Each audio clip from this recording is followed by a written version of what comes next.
안녕하세요. 대원불보정사 수연선입니다. 오늘은 정말 오랜만에 금강경 강의 다시 시작하려 합니다. 여러분 금강경 강의 같이 공부하겠습니다.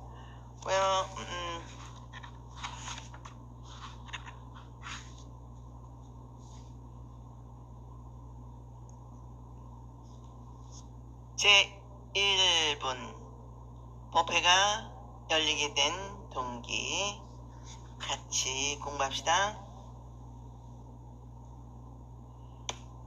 양나라 무드 아들 소명 대자는 분이 일찍이 금강경을 연구하여 32분의 단락으로 나눴습니다. 그리고 매 단락마다 내용을 요약하여 그 단락의 주제로 삼았습니다. 이 32분 법은 오늘날까지 금강경을 이해하는 데는 가장 좋은 분유법으로 삼아오고 있습니다. 제1부는 법회가 열리게 된 동기입니다.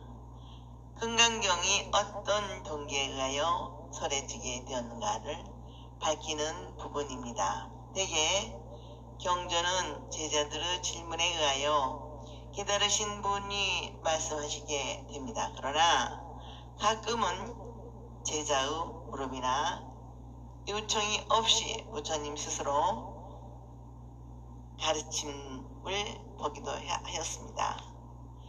이 금강경은 특수한 일을 동기로 삼는 것이 아니라 부처님의 일상적인 생활 모습을 동기로 삼았습니다. 매일 하는 일이며 매일 보는 일입니다. 부처님만의 일이 아니요 모든 사람들도 또한 매일 하는 일입니다. 그야말로 만인의 일생사를 공으로 가르침을 피우는 경전의 동기로 삼았습니다. 즉 모든 사람의 일상사가 금강경의 내용의 동기입니다. 그렇다면 우리들의 일상생활 속에 금강경의 진리가 있다고 하겠으니 금강경이 곧 나의 일상생활이요 나의 일상생활이 곧 금강경이라 할 수 있는 것입니다. 여시하무나 사오니 일시에 불이 대사 위국기수급 고도고나사 여대비구 중천 250인으로 구렸으니 이와 같이 내가 들었다. 한때 부처님께서는 사위구구 기수급 고도곤에서 큰 비구들 1250인과 함께 계시었다. 이 말은 경전을 편집한 사람의 말입니다. 모든 경전은 부처님 즉 깨달으신 분에 의하여 설해진 것으로 삼고 있었습니다. 그리고 그 편집은 제자들에 의하여 이루어졌습니다. 각 경전의 앞과 뒤 그리고 사이사이에는 편집한 사람의 보고 듣는 말을 기록하여 비로소 완전한 경전을 이루게 되었습니다. 기수급 도곤원은 기원정사라는 유명한 절이 있는 동산입니다. 부처님과 그 제자들을 위하여 급고독 상자가 기타 태자의 기름진 동산에 황금을 가득 가른 정성을 보이고 나서야 그 땅을 구하여 절을 지어 바쳤다는 신심이 지극한 이야기가 전해오고 있습니다. 부처님께서는 이곳에서 가장 오랫동안 안거하셨기 때문에 수많은 경전이 이 기원정사를 무대로 하여 설해졌습니다. 한건의 경전이 시작되는 데는 6가지 조건이 갖춰져야 합니다. 이것을 예로부터 육성취라고 합니다. 믿음을 나타내는 이와 같이와 들은 대로 기록했다는 들었다와 한때라는 시간과 설법의 주인인 부처님과 설하시는 장소와 모여서 듣는 청중입니다. 거의 모든 경전은 공통적으로 서두에 이 6가지 조건을 반드시 제시하고 있는데 이것을 동서라고 합니다. 이 조건을 갖춤으로써 다른 종교의 경전과는 다른 불교 경전의 특색을 나타내게 됩니다. 오문 이시에 세존이 식시에 차그시 발하시고 입사의대성하상 걸시가시 일세 그때 세종께서 공양하실 때가 되어 가사를 입으시고 바루를 들으시고 사위성에 들어가시어 걸시가시었다. 부처님께서는 하루에 4시 즉 오전 9시에서 11시 사이에 한때만 공양하셨습니다. 공양은 언제나 걸식으로 해결하셨는데 걸식하러 나가실 때는 가사를 입고 바루를 들고 부처님께서도 다른 제자들과 똑같이 나가셨습니다. 하루에 한 번씩은 꼭 하시는 일상적인 일이었습니다. 걸식하여 공양하시는 일상적인 일은 금강경의 소대에서 올려두고 이 경을 설하시는 동기로 삼았습니다. 걸식이란 다름 아니고 바로 밥을 구걸하는 일입니다. 목숨을 부지하기 위한 최후 수단이 아니라면 보통 사람으로서는 매우 하기 어려운 일입니다. 나라는 체면과 자존심을 버리지 않고서는 그 천한 일을 할 수 없습니다. 3일 굶어서 도둑질하지 않는 사람은 아무도 없다라는 말이 있듯이 나라는 체면과 아상을 버리지 못한 법인으로서는 훔치는 일보다도 구걸하는 일이 몇 배나 더 어려운 일인 것입니다. 부처님의 신분을 한번 생각해 봅시다. 일국의 왕자로서 만일 스승인 부처님으로서는 더욱 어려운 일입니다. 자신을 철저히 비운 무아상이 되지 않고서는 할 수 없는 일입니다. 부처님의 깨어있는 눈에 비친 모든 존재들 인간을 위시하여 그 어떤 것도 실제가 없습니다. 고종불면은 어떤 주제는 그 어디에도 없습니다. 텅 비었습니다. 저 높디 높은 가을 하늘처럼 휑하니 비었습니다. 무상이고 공입니다.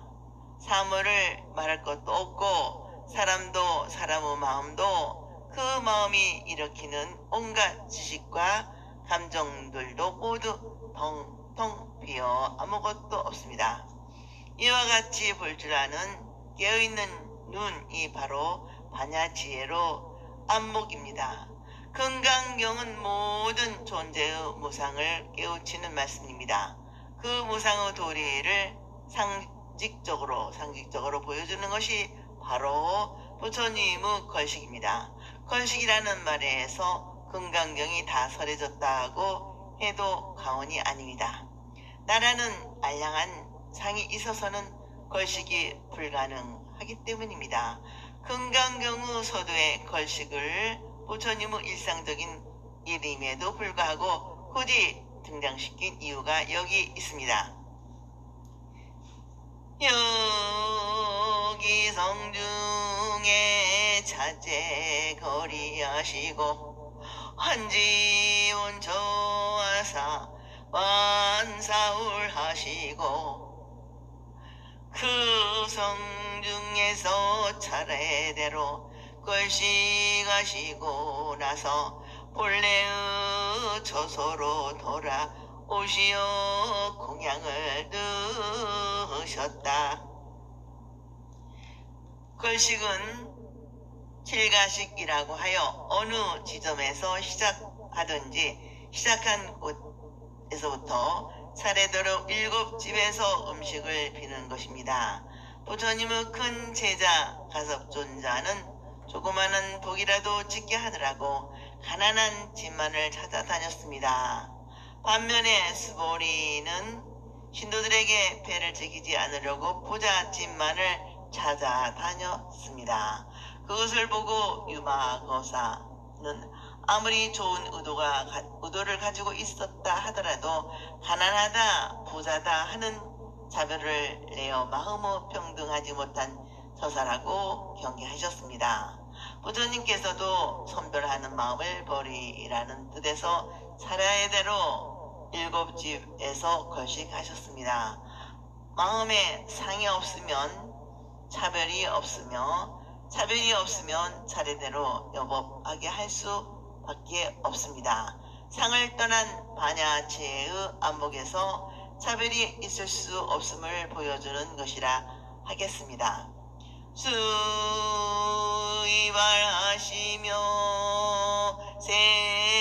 세족이 하시고 부자이자 하시라.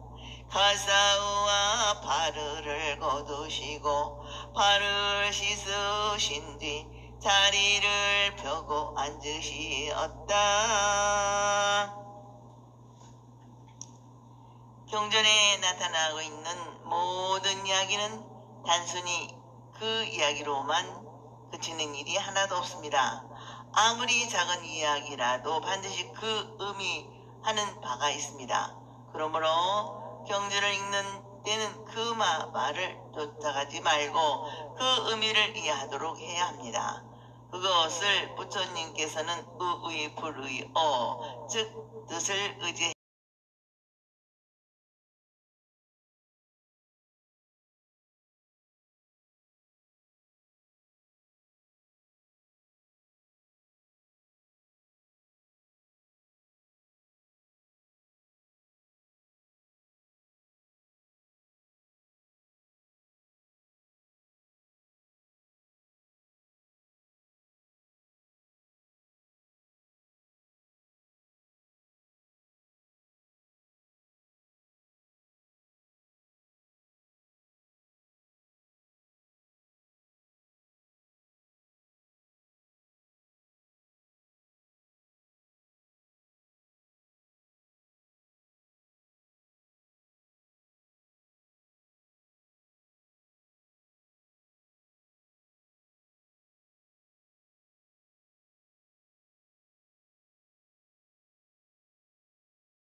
제자가 법을 청함에 있어서는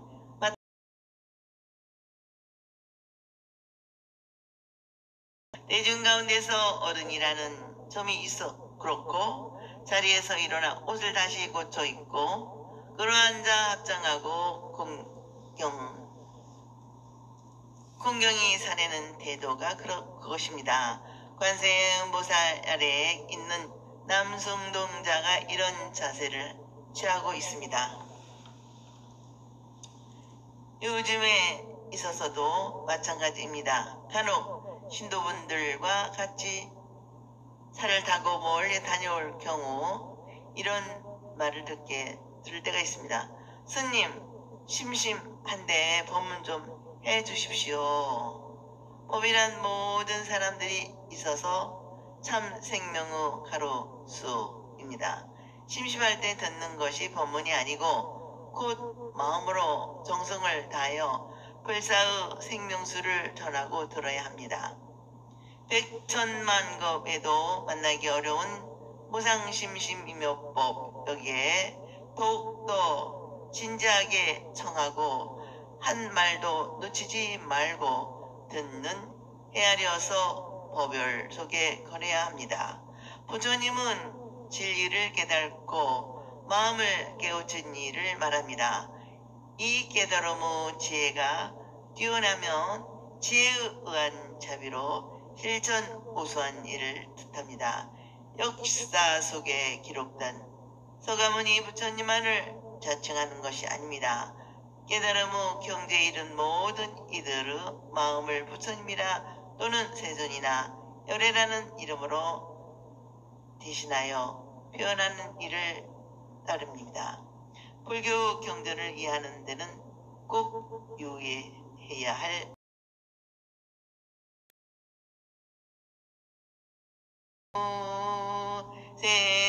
세존열애 소녀념제 보살하시며 선두족 제보살하시라니 희유하십니다. 세존이시여 요래께서는 모든 보살들을 잘 호염하시며 모든 보살들에게 잘 부촉이 주십니다. 희유하다는 뜻은 드물게 있는 일이다, 신기하다, 기쁜 일이다 하는 여러 가지 의미가 복합되어 있습니다. 여기서 걸식과 세존과 보자 이좌를 은근히 나타내고 있습니다. 또한 열애께서 보살들을 늘 염려해 주시고 보호해 주시며 당부와 지시를 직접 해 주시는 일을 매우 소중히 하고 기쁜 일입니다. 더없이 반갑고 행복한 일입니다.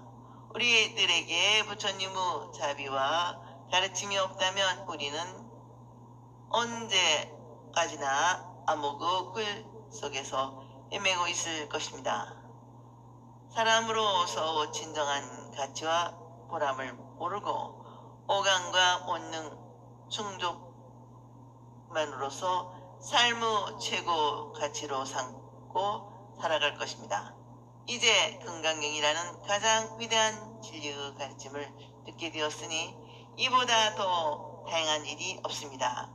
참으로 희유한 일입니다. 열애란 진리에서 오신 분이라는 뜻으로 부처님 세존과 같은 뜻으로 쓰겠습니다. 또 한편으로는 사람들이 다 같이 갖추고 있는 본래 면봉이며 우리의 본래 마음자리를 뜻합니다. 이것이 있음으로써 해서 들을 수 있습니다. 옳고 그른 것을 분별합니다. 자신을 생각하고 남을 생각하기도 합니다. 자신과 남을 보호하고 붙들어 줍니다. 자유와 행복을 위하여 열심히 노력도 합니다. 이처럼 우리는 한순간도 떠남이 없이 열애의 힘에 의하여 이렇게 반야행자의 길을 가고 있습니다. 참으로 열애는 우리를 잘 보호해 주십니다. 진정으로 다행하고 희유하십니다. 세조나 선남자 선여인이 바라녹따라 삼막삼보리시 말하는 응우나주나 항복기시 말이 있고 세존이시여 선남자 선여인이 안옥따라 삼막삼보리를 내고는 마땅히 어떻게 안주하여야 하며 어떻게 그 마음을 행복받아야 합니까? 안옥따라 삼막삼보리심은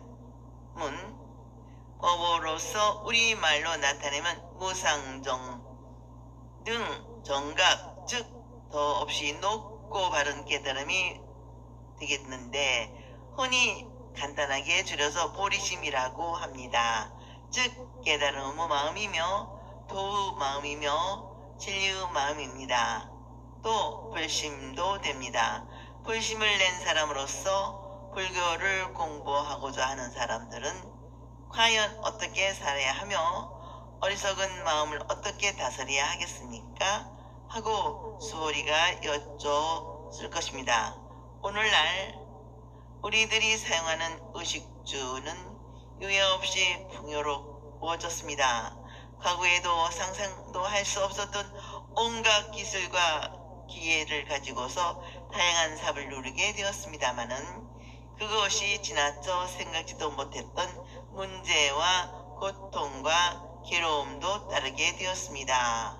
너무나도 존엄한 개인이 빛을 잃고 거대한 사회 속에서 조그마한 부속품으로만 취급되는 현실, 편리하게 살기 위하여 만들어 놓은 기계와 의하여 오히려 지배를 받고 있는데 대한 불안, 과학, 문명의 발달로 인하여 무차별한 생활, 환경의 파괴 등 지금 우리들의 역사를 행복한 편안함으로서 가고 있다기보다는 불행과 불안의 길을 가고 있는 것 같습니다.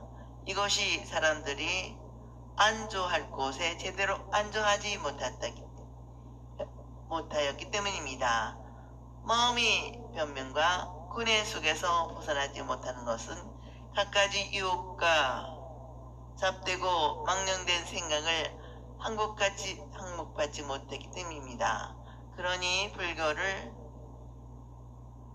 통해서 이렇게 제대로 안주하고 어떻게 마음을 항복받아서 이런 문제를 해결할 수 있겠습니까? 라고 묻는 것입니다.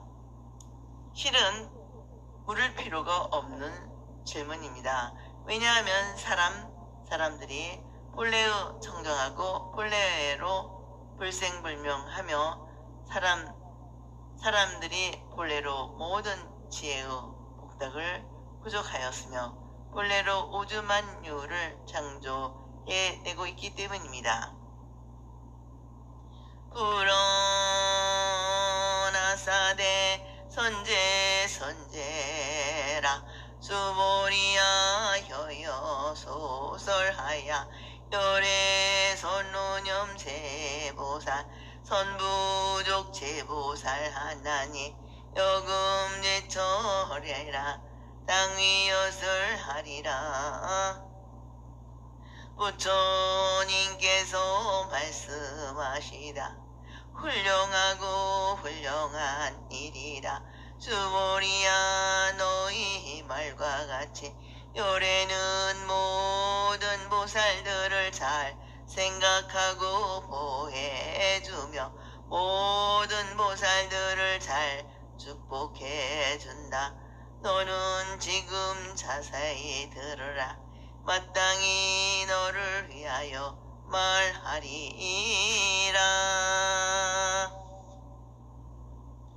수보리는 부처님을 잘 이해하고 있습니다.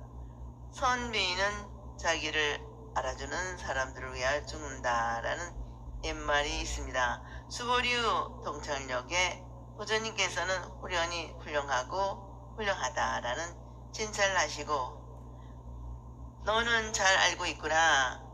나는 여러 보살들을 잘 보살펴주고 염려해 준다. 역시 당부하고 지시하기도 하는 사람이다. 내 마땅히 너희들을 위하여 아낌없이 말하리라고 하신 것입니다.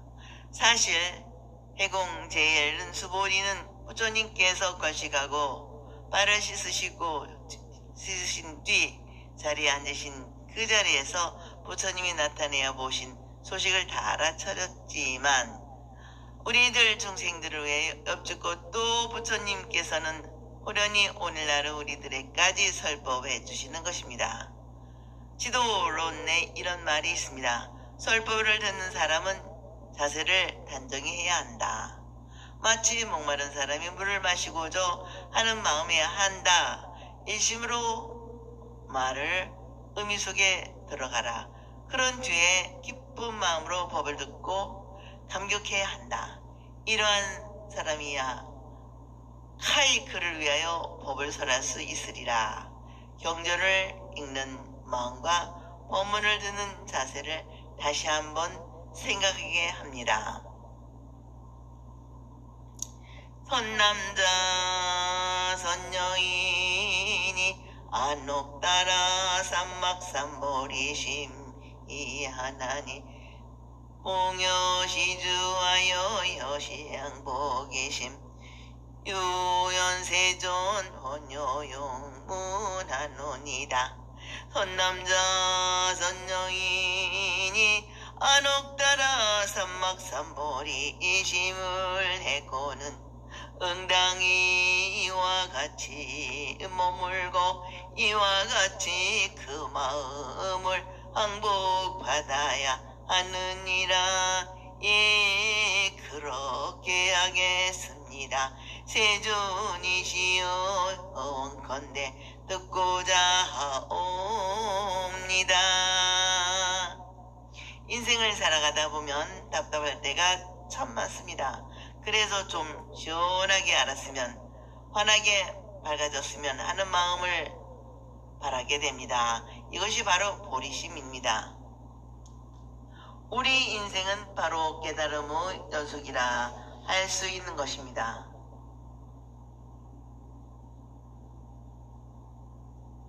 작게는 일상을 살아가는 슬기에서, 크게는 부처님과 같은 인류사에 길이 남는 정각에 이르기까지 매일매일 깨달음의 연속인 것입니다. 그동안 지혜롭게 잘 살았다고 생각하였지만 어느 순간이 지나면 그때는 그것이 최선인 줄 알았는데 참 어리석게 살았구나.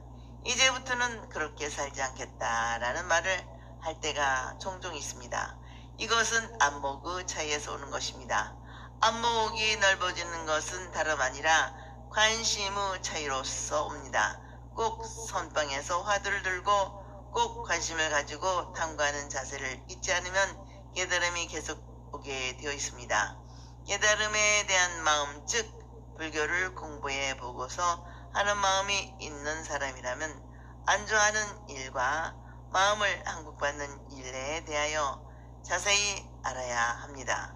불교 공부란 바로 마음 닦는 일이며 마음 다스리는 일입니다.